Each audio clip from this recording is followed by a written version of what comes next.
नमस्कार, मैं हूं नीलू। तो ट्रंप के 500% टैरिफ की जिस तरह से खबर भारत में फैली, उसके बाद से शेयर मार्केट में भी गिरावट दर्ज की गई और साथ ही साथ इस बात की हलचल है कि अगर इसे वाकई ट्रंप लागू कर देता है भारत में, फिर इसके बाद होगा क्या, किन किन सेक्टरों में सबसे ज्यादा असर देखने को मिलेगा और इससे भारतीय बाजार किस तरह से सहमा हुआ है। आज बातचीत इसी पर होगी। बातचीत करने के लिए मयंक मेरे साथ है। मयंक, 500% टैरिफ, पहले ही इतना टैरिफ अमेरिका की तरफ से भारत झेल रहा है, अब एक भारी भरकम टैरिफ अगर अमेरिका की तरफ से लगा दिया जाता है तो फिर क्या? देखिए, ये जो बिल की चर्चा हो रही है, इसको लिंडसे ग्राहम बिल भी कहा जा रहा है, क्योंकि लिंडसे ग्राहम वो सांसद है अमेरिका के जिन्होंने इसको पेश किया है। अब ये 9 महीने से पहले ठंडे बस्ते में पड़ा था, अभी फिर से बाहर आ गया है और कहा जा रहा है कि ट्रंप ने इसको ओके कर दिया है और अभी संसद में पेश होगा और अगर पास हो जाता है, हालांकि अभी इस बात को लेकर भी कई लोगों का, एक्सपर्ट्स का मानना है कि ये कांग्रेस में पास ही नहीं हो पाएगा, लेकिन अगर फिर भी पास हो जाता है तब देखने वाली बात यह है कि इसका भारत पर क्या असर होगा। ये एक खासा जो है वो डिबेट का और चर्चा का मुद्दा है भारत में। देखिए, आपको पहले कुछ छोटे आंकड़े, हम कुछ समय में एक आंकड़े बताते हैं, उससे आपको एक ब्रीफ अंदाज मिलेगा कि इसका भारत पर क्या असर हो सकता है। अगर हम टॉप 5 ऐसे देशों की बात करें जिसका भारत के निर्यात में सबसे बड़ा शेयर है, 2024-25 के जो वर्ष के जो आंकड़े हैं, उसमें करीब 20% हिस्सेदारी अमेरिका की रही है। यानी भारत ने जो एक्सपोर्ट किया उसमें 20% अपना सामान जो है अमेरिका को एक्सपोर्ट किया, करीब 9% यूएई को किया, उसके बाद तीसरे नंबर पर नीदरलैंड है 6%, फिर यूके है करीब 3.5% और फिर चाइना है 3.29%। यानी सबसे ज़्यादा एक्सपोर्ट जो है वो अमेरिका को करता है भारत, करीब अपने टोटल एक्सपोर्ट का 20%। यानी आप सीधी बात ये भारत के लिए अमेरिका है। हाँ। और गौर करने वाली बात यह है कि जो 50% टैरिफ लगा पिछले साल, मतलब जो 2025 में जो टैरिफ लगा, उसके बाद भी भारत का अमेरिका को एक्सपोर्ट बढ़ा, कम नहीं हुआ। ये एक गौर करने वाली बात है। इसलिए कुछ लोग ये भी कहते हैं कि अमेरिका के टैरिफ का असर नहीं होगा, लेकिन 500% टैरिफ बड़ा फिगर है। और इसके लिए देखिए, हम अगर टॉप 5 सेक्टर की बात करें जो कि एक्सपोर्ट में भारत का सबसे बड़ी हिस्सेदारी है, सबसे पहले नंबर पर है मशीनरी, जो पार्ट्स होते हैं, हैवी मशीनरी के जो पार्ट्स होते हैं, करीब 27% इसकी भागीदारी है। फिर पेट्रोलियम प्रोडक्ट हैं करीब 13%, इलेक्ट्रॉनिक गुड्स करीब 9%, ड्रग्स एंड फार्मास्यूटिकल्स करीब 7% और जेम्स एंड ज्वेलरी करीब 7%। ये वो सेक्टर हैं जो 5 सेक्टर सबसे ज्यादा बड़े जिसमें भारत एक्सपोर्ट करता है। तो बड़ी स्वाभाविक सी बात है कि वो 5 सेक्टर हैं जिन पर सीधा असर होगा। अब हम 3 ऐसे सेक्टर की बात कर लें जिस पे सीधा असर होने की संभावना है अगर 500% टैरिफ हो जाता है। तो देखिए, इस मामले में अगर भारत के इलेक्ट्रॉनिक गुड्स के टोटल एक्सपोर्ट की बात की जाए तो अमेरिका को भारत करीब 38% इलेक्ट्रॉनिक गुड्स एक्सपोर्ट करता है। जो इलेक्ट्रिकल सामान है, इलेक्ट्रॉनिक से बनी चीजें हैं, करीब 38% जो है वो अमेरिका को जाती हैं। यानी अगर 500% टैरिफ लगता है तो उसका सीधा असर इस इलेक्ट्रॉनिक मार्केट पर देखा जाएगा। बात नंबर 1। बात नंबर 2, भारत के ड्रग्स और फार्मास्यूटिकल्स की अगर बात की जाए तो उसमें एक्सपोर्ट का करीब 35% हिस्सा जो है वो अमेरिका का है। यानी पर 35% जो है, इसीलिए बीच में डोनाल्ड ट्रंप भारत की दवाइयों पर जो टैरिफ बढ़ाने की बात कर रहे थे, वो इसीलिए कर रहे थे। तो देखिए, करीब 34 से 35% जो है भारत अपने फार्मास्यूटिकल्स दवाइयां जो है वो अमेरिका को भेजता है। यानी जो दूसरा बड़ा सेक्टर होगा वो फार्मास्यूटिकल्स होगा, जिस पर इस 500% टैरिफ का सीधा असर होगा। इसके बाद तीसरी जो बड़ा सेक्टर है वो जेम्स एंड ज्वेलरी का है, जिसमें करीब 33 से 34% एक्सपोर्ट जो है भारत अमेरिका को करता है। यानी ये 3 बड़े सेक्टर हो गए, James and jewellery, drugs and pharmaceuticals और इलेक्ट्रॉनिक गुड्स। ये 3 सेक्टर होंगे जिस पे इस 500% टैरिफ का सीधा असर होगा। इसके अलावा भी जो है वो अगर हम टॉप की बात कर लें तो मशीनी कल पुर्जे हो गए, petroleum product, electronic goods, drugs and pharmaceutical, James and jewellery. तो ये तो बात हो गई इसके इकोनॉमिक एस्पेक्ट की कि भाई ये 500% टैरिफ लग गया तो भारत के कौन से सेक्टर्स में जो है असर हो सकता है, मंदी आ सकती है। ये 5 सेक्टर हमने आपको बताए, लेकिन अब देखिए इसके पीछे एक बड़ी जो है वो एक स्ट्रैटेजिक पॉलिसी भी है। ये बिल जो है सिर्फ ट्रेड और टैरिफ इसका जो है सीधा लक्ष्य नहीं है। देखिए, ये कहा यह जा रहा है कि इस बिल को लाने के पीछे की मंशा समझिए। देखो, इसको लेकर, इस पूरे मुद्दे को लेकर कई सारे एक्सपर्ट्स अपनी राय जाहिर कर रहे हैं। जैसे इंद्राणी बागची हैं, इनकी तरफ से ये कहा गया कि ये बिल 9 महीने से ठंडे बस्ते में पड़ा था और अमेरिका और यूरोप रूस के सामने अपना आखिरी प्रस्ताव रख चुके हैं। देखिए, कहा यह जा रहा है कि अमेरिका ने यूरोप और यूक्रेन और रूस के बीच जो जंग चल रही है इसको रोकने के लिए अपना आखिरी ट्रम्प कार्ड चल दिया है। ये आखिरी प्रस्ताव है कि साहब, अगर आप बताया भी जाता है कि एक टाइम फ्रेम भी फिक्स कर दिया है 40 दिन का, कि 40 दिन के अंदर आप रूस के साथ जो है वो व्यापार बंद कर दीजिए।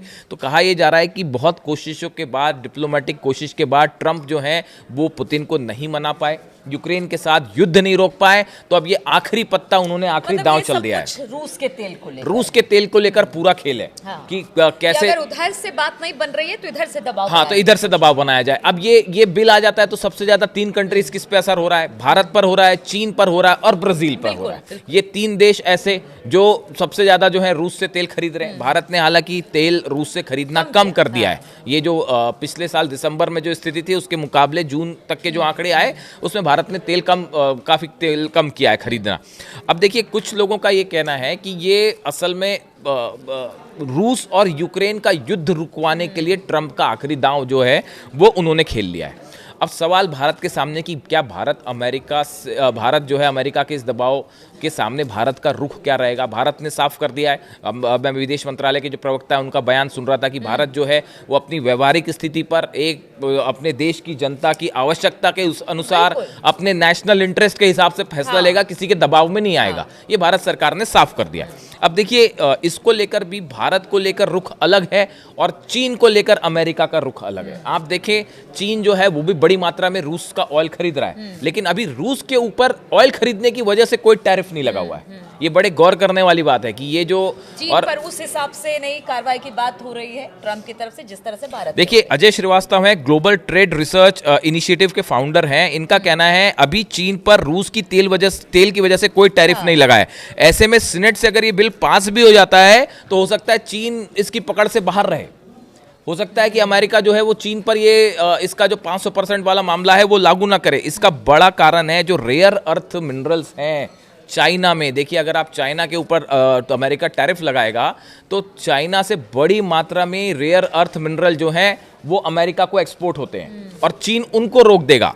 और ये वो मटेरियल होता है जो इलेक्ट्रॉनिक सामान, सेमीकंडक्टर बनाने में, जो सिक्योरिटी और डिफेंस से जुड़े सामान होते हैं, उन सब को बनाने में रेयर अर्थ। अभी मैं देख रही थी कि अमेरिका खुद यूरेनियम खरीदेगा रूस से, ठीक है, लेकिन वो भारत पर तेल खरीदने पर प्रतिबंध लगा रहा है। मतलब ये दो तरह की डबल स्टैंडर्ड, बिल्कुल डबल स्टैंडर्ड। अब ऐसे में अगर आप जो है चाइना के ऊपर अगर ये 500% टैरिफ लगा देगा, चीन अपना तुरंत रेयर अर्थ मिनरल्स जो जा रहे हैं अमेरिका को उस पर रोक लगा देगा और उसका नतीजा सीधा अमेरिका की इकोनॉमी पे होगा और उनके डिफेंस सेक्टर पे बड़ा असर होगा, क्योंकि इन सबका सामान का इस्तेमाल जो है वो डिफेंस उपकरण बनाने में होता है। तो इसलिए चीन पर जो है लगाना उतना आसान है नहीं। अब बचा ब्राजील और भारत। तो ब्राजील और भारत को लेकर ऐसा बड़े सारे एक्सपर्ट्स की ये मानना है, उनका ऐसी राय है कि हो सकता है कि पहली बात तो कांग्रेस में ये बिल पास हो ना हो, क्योंकि अमेरिका में एक बड़ी सांसदों का ऐसा ग्रुप है जो ये कह रहा है कि भाई भारत के साथ आपको संबंध नहीं खराब करने हैं और इसका नुकसान अमेरिका को ज्यादा होगा भारत से ज्यादा। इसका सीधा असर अमेरिका की इकोनॉमी में पड़ेगा। बाजार है, चाहे वो भारत हो या अमेरिका हो, दोनों एक दूसरे की पूर्ति करते हैं सामानों को लेकर। ऐसे में अगर टैरिफ ज्यादा होगा तो वहां पर सामान फिर उस तरह से मैन्युफैक्चर होना बंद हो जाएंगे। ये पूरा बिल्कुल बाजार है, जैसे कमी हो जाएगी अमेरिका में, कह रहे हैं महंगाई बढ़ जाएगी बिल्कुल। अब देखिए, वेनेजुएला में जो कुछ हुआ, वेनेजुएला में जिस तरह से ऑपरेशन किया, इसके बाद अब ग्रीनलैंड को लेकर चर्चा है, कोलंबिया को लेकर भी चर्चा है, क्यूबा को लेकर भी चर्चा है। तो अब देखिए, ये इन सब के बीच में ऐसा लगता है कि एक बार फिर से कोल्ड वॉर के एरा की तरफ जो है वो कहानी मुड़ गई है। देखिए, अभी तक सीधा कन्फ्रंटेशन नहीं हुआ रूस और अमेरिका के बीच में। वो बेला 1 जहाज को लेकर जो था अटलांटिक में, उसमें भी रूस की सबमरीन वहां तक नहीं पहुंच पाई, इसलिए और अमेरिका ने कब्जा कर लिया, तो सीधा कन्फ्रंटेशन नहीं हुआ। लेकिन जो हालात बन रहे हैं उससे एक बार फिर कोल्ड वॉर वाली सिचुएशन जो थी, ट्रेड फेयर एक तरह से कोल्ड वॉर ही है। कोल्ड वॉर ही है। किसी पर आप ऐसे बेहिसाब तरीके से टैरिफ लगाते हैं तो तनातनी की स्थिति तो बनेगी ही। अब इसको लेकर देखिए, दो स्थिति बनती है। पहली स्थिति तो यह है कि क्या ये बिल पास हो पाएगा, क्या इसको अमेरिकी संसद की मंजूरी मिलेगी। दूसरा, अमेरिका का सुप्रीम कोर्ट जो है वो इन ट्रंप टैरिफ को लेकर क्या फैसला करता है, वो भी कोर्ट में लंबित है मामला। और देखिए, लोअर कोर्ट से कई बार ये कहा जा चुका है, लोअर कोर्ट से इस तरह के फैसले पहले आ चुके हैं कि भाई जो टैरिफ लगाया डोनाल्ड ट्रंप ने वो संवैधानिक संवैधानिक नहीं है, वो गैर कानूनी है। हाँ। और जब तक संसद इसको अप्रूव नहीं करेगी, आपके पास अधिकार नहीं है कि आप टैरिफ लगा लीजिए, जो अमेरिका का संविधान कहता है। ऐसा वहां के लोअर कोर्ट्स ऑलरेडी ये वर्डिक्ट दे चुके हैं। ट्रेड पॉलिसी है, आप उसको भी नजरअंदाज नहीं कर सकते। अब यही बात जो है वो चीन की तरफ से कही जा रही है, ईरान की तरफ से कही जा रही है, रूस की तरफ से कही जा रही है कि एक हेजेमनी अपनी स्थापित करने की कोशिश है, अपना प्रभाव जमाने की कोशिश है, एक प्रकार की दादागिरी जमाने की कोशिश है। ये बार बार चीन कह रहा है, ईरान कह रहा है और रूस कह रहा है। अब ऐसे में नजर इस बात पे है कि क्या अमेरिकी संसद इस बिल को पास करती है और पास करने के बाद क्या ये 500% टैरिफ लागू होता है। अगर ये 500% टैरिफ लागू होता है तो आप ये मानिए इसका बड़ा असर देख सकते हैं आप इंटरनेशनल स्तर पर, जो डिमांड एंड सप्लाई की जो चेन है उस पर बड़ा असर होगा, ऑयल प्राइसेस पर बड़ा असर होगा, और आप देख सकते हैं रूस और अमेरिका के बीच में एक बड़ा तनाव पैदा हो सकता है। बिल्कुल। तो आप देखिए, ट्रंप जो कोशिश कर रहे हैं कि वो अपनी बात लोगों से मनवाए, लेकिन स्थिति क्या है वो पूरी दुनिया देख रही है। यहाँ तक कि अपने घर में भी ट्रंप को क्रिटिसाइज किया जा रहा है उनकी पॉलिसीज को लेकर। अब ऐसे में अगर 500% टैरिफ भारत पर लगाया जाता है तो ज़रूर इसका असर पड़ेगा और इसकी बानगी भी देखने को मिल रही है। लेकिन कहा यह जा रहा है कि भारत सरकार भी कोशिश कर रही है कि इस पर बातचीत की जाए, और खुद अमेरिका में भी इस बात का विरोध हो रहा है कि ट्रंप अपनी मनमानी नहीं कर सकते। अब ये टैरिफ लगेगा कि नहीं लगेगा, भारत इस वक्त अमेरिका का एक बड़ा टैरिफ जो उसने लगाया है उसको झेल ही रहा है। अब क्या होगा आगे ये कोई कुछ नहीं कह सकता, क्योंकि ट्रंप है और ट्रंप कुछ भी कर सकते हैं। इसलिए इस खबर पर लगातार हमारी नजर बनी रहेगी। आप बने रहिए हमारे साथ।